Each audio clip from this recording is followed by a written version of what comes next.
મહત્વપૂર્ણ સમાચારો પર નજર કરીએ તો બનાસકાંઠાના દિયોદર ખાતેના ચીભડામાં ખેડૂતોએ વિરોધ નોંધાવ્યો છે। આ વચ્ચે તમને જણાવી દઈએ કે નવી જંત્રી પ્રમાણે પૂરતું વળતર ન મળતા વિરોધ નોંધવામાં આવ્યો છે।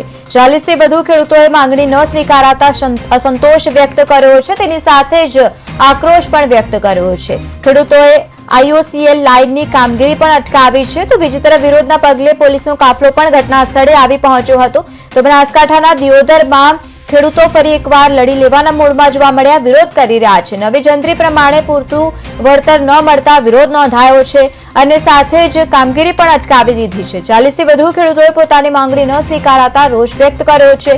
આ વિરોધના પગલે પોલીસ તથા કંપનીના અધિકારીઓનો કાફલો ઘટના સ્થળે આવી પહોંચ્યો હતો અને સાથે જ જંત્રી પ્રમાણે જમીનનું વળતર નહીં ચૂકવવામાં આવે તો આગામી સમયમાં આંદોલનની વાત પણ ખેડૂતોએ કરી।